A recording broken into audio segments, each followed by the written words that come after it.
Juice say to the juice. A2Z Productions, this is the Perfect Man, take one. All right. Hi, welcome back. We decided to just, do a few videos. We're just having some downtime. I'm Heart and Solutions Coaching, also known as Luita, and my co-host is Sandy Rich with New Reality Created on YouTube. Woohoo! And we'll put links down in the description. So we just, are having a, girls' night thing kind of going on. We got a producer back there that, talks and answers questions and asks questions. So we wanted to share a topic about the perfect man. I don't know if you guys remember, but I grew up in the 80s. You grew up in the 80s. And I think this movie was called Weird Science, where the guy put the perfect woman together in this science project. You should watch that movie, by the way. It's called Weird Science.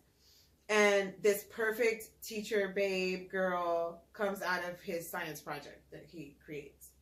And so I was just thinking of a topic to talk about. And I was like, the perfect man. Who is, what is that? Smell, look, feel, touch, taste, all those things. What is that? What is the visual of the perfect man? I probably would think that it will vary according to the woman or to the significant other. So, like, what is your, just give me some attributes. Yeah, leave us some comments in the comment line of what you're perfect. But we're going to share with each one of us what our perfect male would be. Mm-hmm. So first, okay, I guess you can go first. Okay, so I would say the top 3 things that I would look for in a man is spirituality would be number 1. Okay, he has to have some type of spiritual backing. We're talking about positive or in the light, and also if he's family oriented, that would be number 2. At number 3, he would have to be goal oriented, and whether that be, it has to be with just him as a person, always a self-improvement plan. How is he going to make a living for his family?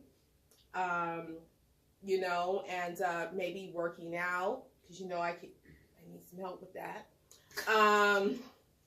Eating good. Everybody loves all that fitness. just somebody who wants to live a long, healthy, loving life.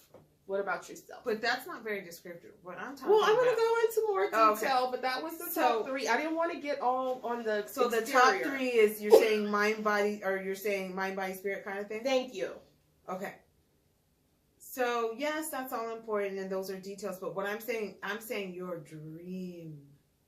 Like, he is like 6'2", and his mind is like a computer. Oh, wow. He knows everything that you could ever want to talk about and can recite poetry. Wow. That is just so amazing that it's like you hear pianos coming out of his mouth. Oh, my God. He's game spitting. You guys hear this? So, and then what happened? I mean, for me, I used to have all these visions when I was little. I used to say, okay, I'm going to be with the guy that was in music. I did that, and it was a nightmare. So, you go and then, oh, well, I want to be with the guy that's super spiritual. Okay, and then you get that, and then it was a nightmare. Mm-hmm. So, for me, I just think I want this man to float on water. That's the man for me. Is it Jesus? I think so. I think I'm looking for Jesus. She's looking for Jesus. If you're out there, Jesus, I need some saving. Can you purify my heart and soul? I will show you how. So, yes, I don't know. I think good looking, obviously. Okay, good looking. And only your heart can tell you that, because what you deem good looking is different from what my good looking. Right. So pure heart has done a lot of self-work, has really worked on himself, has really, I don't care what his past was. That's where the spiritual aspects come in. Yeah, I don't care where his past was. He doesn't need to be religious for me, but he needs to be able to accept all people. I kind of care about his past, so. Well, I don't care if he was killing people as long as he repented. He couldn't kill people. That draws me to the question, how do you feel about men in the military? Wow. Asking us and you in your little military outfit. So anyways, military. So I grew up in a military household. My whole family is military. My father's military. I'm talking about military. Military men. They're great. They're disciplined, and you know, there's a lot of structure there and a lot of things going on, even with the fitness. But there's also aspects of post-traumatic stress. They've been programmed. So, you know, being programmed and being spiritual are actually the opposite. So they have to be deprogrammed. And it takes a lot of patience to date someone who's served. Yeah. You know? And we both have. And what I would say is, yeah, they lose a sense of their well-being because you have to be general. And when you go general, it means it's not too negative or too positive. So when you're in the neutral zone, you're not really living. And these people have to go through a lot to help us stay safe here. So I congratulate those men, and I thank you for serving everything they've done. Yes. But there's an empty vessel there a lot of times if they don't do the work. So yeah. So my dream guy would have done that work because I've had a nightmare that didn't do that work, and it's not easy. But you still love and you hold unconditional love. And if that's something that you're going through, you have to understand that you got to go through the fear and the pain of all of that to heal. You've got to go through what you went through and what you're feeling to get through the other side. Yes, I agree. Excuse me. So I agree with that. So if it's a military person and they recognize that they have been programmed and they do need healing, you know, and that's a different story. But sometimes you meet people that are military and they don't know that they need healing, or, you know, or connections and stuff like that, because they're detached. They're detached. So they've been taught how can't feel. They've been taught not to feel, not to fear, and different aspects like that. So when you get in a relationship, they're neutral. They're neutral. Mm-hmm. Or they're trying to hide their feelings. You know they feel for you, but you know they've been taught not to show those emotions. Do you feel like you can trust the richer class in men, or have you had more loyal working men that have a 9 to 5 every day? I think they're simpler. The more money, the more problems. You ever heard that from who was that? More money, more problems.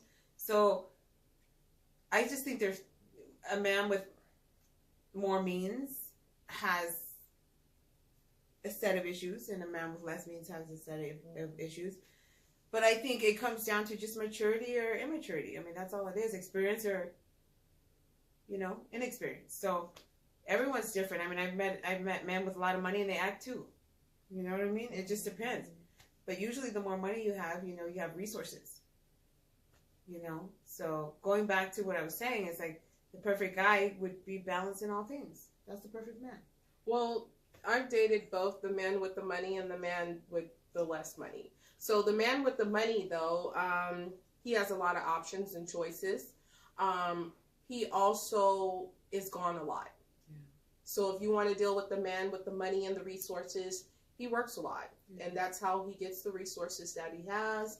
The man with the less money probably has more issues and problems because they're idle. Yeah. So they have a lot of time to get into trouble and to do other things and make more children and all these kinds of things. So it just depends on the maturity level, like she was saying. Yeah. I've met men with money who's mature. I'm sorry. No, it's okay. And they were ready to settle down. And then I've met men without money who were mature and ready to settle down. So it just depends on, you know, what you're looking for. But it's also the control factor too. I mean, broke man can be controlling too. I've seen it. I'm like, you don't have a pot to piss in and you're trying to control somebody. You get out. So, but the men with the money, I've noticed, tend to want the control. And so that's something you have to look at too. But nothing is absolute. You know, these are our opinions. These are just our perceptions. It is not the truth. I mean, some people might say it's our truth. Yeah, it's just what we feel. And I have been really steadfast on, I want a man like this. And then I get a man like that. And I'm not happy with a man like that. So this is ever changing, interchanging, always changing. So what's your dream guy? My dream guy is I'm back to the, you can go external or you can go internal. I'm more of an introvert. So I would like somebody who's in touch with themselves. But then you're always with the good-looking guy. I love good. I love good. I don't know how you have. find that, because I tend to be with the uglier guy. That That is is super freaking smart. Are you serious? So no, it's not true. I've seen no. So anyways, Yeah. I do. I mean, I have to be Oh, attracted. you mean spiritually, but ugly? I have to be. No, I don't like those. So you have to be. You have to be attracted to someone, I think, externally and externally. On first, though, I used to look for the external. So I used to look for the six-pack, the nice hair and just, oh, he's so fine. But then he And, had 10 women running after him. With the big whoopty wham. So I've learned that's not everything. It is not. Sounds like it is. But anyways. No, it's only a portion, because you could be a man of steel, and what's that guy Fabio back in the day? Even though he probably was like Savio, and it's the connection. That's what I'm saying. Like the chakras, it's the mind, body, spirit connection. If you can have a connection on all levels with somebody, you like them, you want to be with them. Yeah, it's the mind, body, and soul connection. But we don't want to leave out, and then everybody's going to say, oh, that's messed up. But we want to leave out stability and finances. So everybody says that's not important, but it's hard to be spiritual when you're broke. You're not going to get along with your you're not going to get along with your partner if you guys are having financial issues. That's the number one killer of marriage. So, I'm not saying he has to be rich, but we do have to learn how to work in a partnership and understand that we do need to have financial means. Abundant. We have to be abundant in everything. So, yeah, spiritually, physically, we just have to be abundant on all levels. Now, here's one for you. It might be a tricky one. Why do we fall in love and then we see certain things in a guy and then we're like, ooh, you're not as attractive as I thought you were. And I'm not talking about he did something terrible. I'm talking about you look at his hair and you see too many white hairs, or his nose looks a little different than it used to be, or these little shallow things. Because I know you've done that before. You're like, ooh, or he sleep and you wake up before him and you just stare at him. And you just go, what am I doing? What am I doing? Remember that one? Remember I done that. You just look at him and say, what am I doing? Yeah. Like, is this really my, Should I put that little powder in his drink? No, I'm just kidding. Just kidding. No, it's funny how the emotions go up and down, because one minute you're like, oh, he's so this and that. And then the next minute you look at the reality of it. But, maybe that's the whole reason those things happen, because that's not the one. That's where Does anybody else have these freaking complications? Is it? Yeah, that's where I'm conflicted. Or is this the one? Or do we need to work on that? Or if are we the only ones? If I got everything that I needed, what would that do? Would that propel me, or to be bored? Or would that help me work on the issues that I have? If I didn't get everything. And then you, like me, you were in a long time, jail sentence called marriage. No, I'm just kidding. No, it was good. I love marriage. I don't know. It was a good marriage. But what I'm saying is you were in long term. For good or for bad, whatever it was.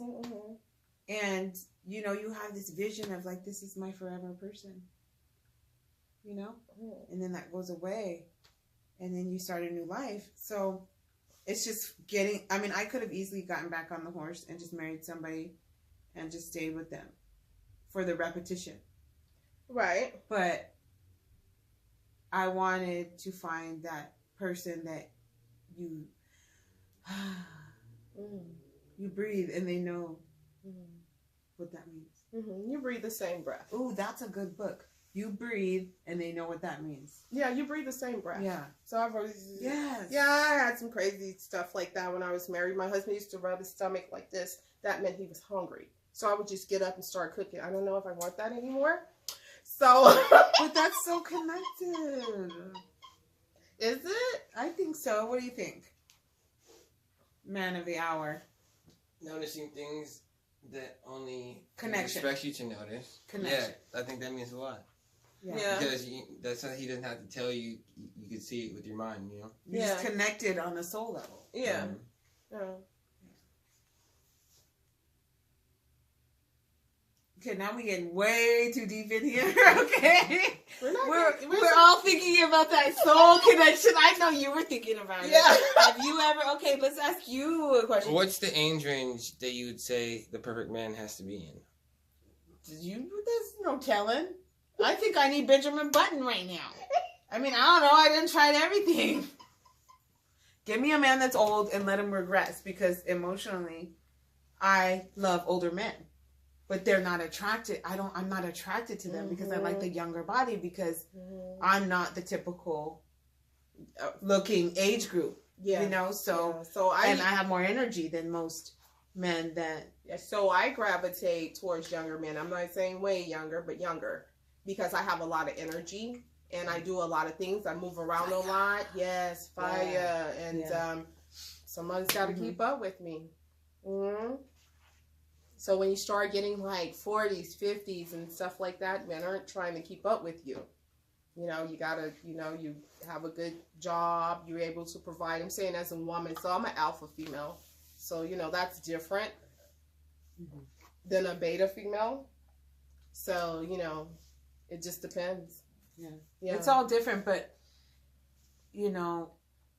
I just think mainly it's connection. As I'm getting older, the vibe is more friendship. Now I see why they used to have freaking twin beds in the 50s. No, I'm serious.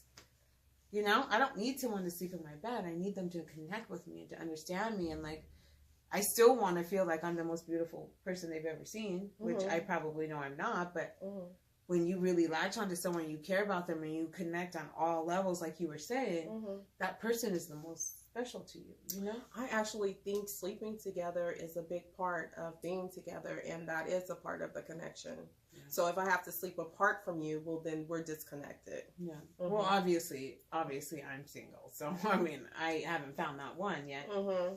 And so when that one comes, I will know. Because Abraham Hicks says you just lick all over their face. You just know. In the terms of a perfect relationship, what would bother you more? Small little things that happen in the household, or big outwardly things that would happen out in public? Could you outside. Elaborate a little bit for me, please. Like saying things that would maybe just bug only you, or things that would involve other people around you to have a comment on it. What would be more alarming, I should say? Yeah, but you don't know the subject. So if it's something in the house, it's like, okay, who didn't take out the trash? But if it's something in the house that it's like tragedy in the house, and then what are you comparing it to? The same thing outside? If someone saw the tragedy outside? I'm saying the little things, as I would say, little things. Things that have happened inside between couples that, it wasn't exactly damaging, but it may be argued over week by week and actually cause damaging problems. Over something that happened one time outside that was a big problem, did cause a lot of damage. Oh, I see. But, is it easier to go through bigger things or little things that last for a long time? Little things that last for a long time, because when you're out in public and you get embarrassed thoroughly, I think it changes the whole dynamic of the relationship, I think. Well, when you go out in public, you started adding people. You add more people, you add more energies, you add more opinions, and then all these people got these different opinions and energies and different things like that, and it becomes controversy. And it becomes controversy. It changed the whole. It changes the whole contextual, thing of the matter. You don't even know, like, it's not the original thing that happened before it's over if it's public. But the add to the little things. The little things still do become public because you tell all your girlfriends how annoying he's being at the house, and that gets back to him. This gets back to him by his homies from the wives that told their husbands, and he's pissed off about it, and it creates an outward problem then. See what I'm saying? Little things can turn big. At him, and he has no idea. Nobody knows that, you know, he did whatever. The perfect man would never do anything wrong, and I know he's out there. So all these scenarios are just about all the losers that have been around, and they're not valuable for right now. So the perfect man would never do anything wrong, and he will listen to everything he's told and follow instructions. Just kidding. Like, these scenarios happen, but no, really, honestly, if you're truly connected to someone, they can feel when you're upset, and they'll know. Are you really gonna go over there and tell her our reasons? Are you really gonna go call your mama and tell her all our reasons and get her involved in it? I think if you're really truly connected and your spouse is your best friend, you guys should be able to talk it out and consult with each other. And you shouldn't have to go tell your girlfriends everything. Maybe you'll tell them some stuff, but you know, a lot of the stuff you won't tell them. Because when your spouse shows up to the party or the gathering or we hanging out, everybody knows like what his issue is. You might get some dagger eyes, and those do kill. What do you do in the situation where you tell your man to get over the problem that he's dealing with, but still be stuck on the same problem? Elaborate one more time. What do you tell when you tell your man you should get over it? That problem's not that big, and he says, "All right, I do," and then you tell him he doesn't care for not digging deeper into it, and you start up the problem again because you feel like he didn't, finalize it. Well, I think that person may need some medication, but anyway. I would say that if you let it go, you let it go. Don't bring it back up again. That's like burying the dead and then saying, well, I want to see them one more time. You buried it. You allowed them to let it go. I'm so glad you brought that up because we talked about this before, and it's almost like at the point of allowing or letting people do what they need to do to get to where they need to be. And then you do that, and you do that, and you do that. And then the 26th time, you explode because you've allowed, and you're like, you know what, my man, yeah. So, but then it's like it depends on what you're talking about, because if you've already expressed to a woman, I'm working on this. Yeah, then they elaborate a little more than okay, yeah. If there's a problem and you tell him you need to get over this problem completely, like you need to get over it. And he says, all right, we're over it. We get past it. Then a couple days later, you bring the problem up in an argument, and the argument is based off of that one problem. And he says, well, I thought we're over it. And then, oh, you don't care. How do you feel about that? Maybe we need to seek outside help. No, seriously. Yeah. Maybe we need to see a mediator, a counselor, a therapist, a friend, and stuff like that. Take communication classes. Communication classes where we're able to express everything that we need to express. Because I don't personally think repressing things really helps. It's healthy because it comes out in a different form. Maybe it's cheating, maybe it's eating, maybe it's doing drugs or whatever. But just to keep repressing something and not being able to express that to your spouse or the one that you love, I don't think that it's productive. Well, I mean, again, it goes back to the connection. If you truly care about how someone feels, how can you go to sleep and feel like, ooh, that person's going to have this pang in their heart, knowing that there's something between us that's unresolved, And if you look at yourself as the individual that you know what you want and you know what makes you feel healthy and happy and secure, why wouldn't you want to give that to your partner? And if you can't give that, then you don't need to be in a relationship anyway. Well, to add to the question, and then I should say, if you tell him to get over a problem and he gets over it, should you help him get over it, or is telling him to get over it enough? It depends on what the problem is. So sometimes it may take nurturing and a female's perspective or input, and then maybe we can work it together. Or sometimes it may just be a male holding space.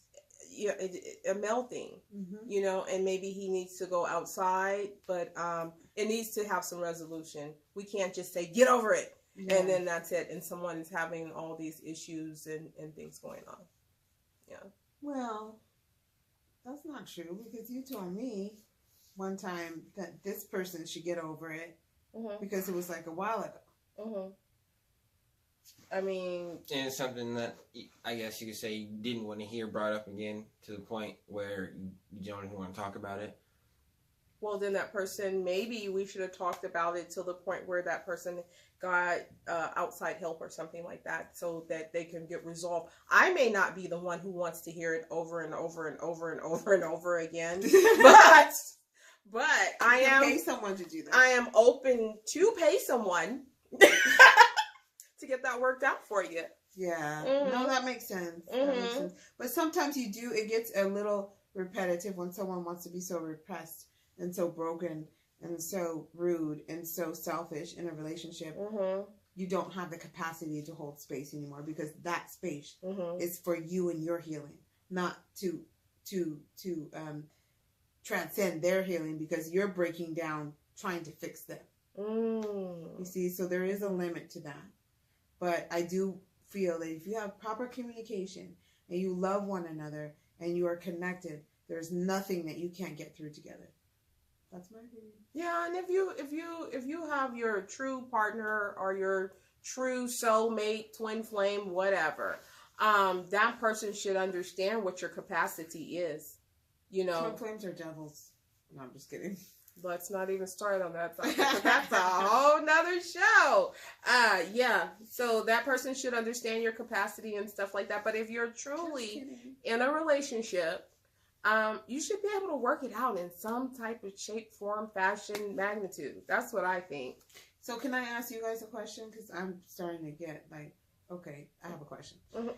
So what about if you allow the person to be in whatever thing they are for their self-discovery, for their healing, and you know you love each other, but that person is so removed from communication and so removed from reality and so removed from connection, but you know in your heart of hearts, in your soul of souls, in the depths of your being, that person loves you. What do you do? Do you wait? Do you move on? It depends on you. I mean, are you willing to wait? If this person say, hey, I need 5 more years to work out, or you see that this person needs 5 more years, are you willing to wait for that person for 5 more years? No. I'll put a little input on this before I go back to the main topic, but that's just a different type of love. That's not being in love. That's just caring for Unconditional someone love. to an extreme point where you love them for their well-being, not for every aspect of their soul and entity. Oh, But back to the main topic here, the perfect Thank you for perfect man. Mm-hmm. Does he have to have hair? Hell yeah. Well, Well, seriously. it depends. If you don't got no hair to fight, Well, maybe he's bald, like a sexy bald or something, you know? he would have to I've have... had a sexy bald before. I know, but he would have to have a lot of kadunk in his trunk. You gotta offset it. You can't be bald. No, he was bald on You purpose. can't be bald, baggage, and a little BB. Mm-hmm. That's too much bees. And it's not the Better Business Bureau.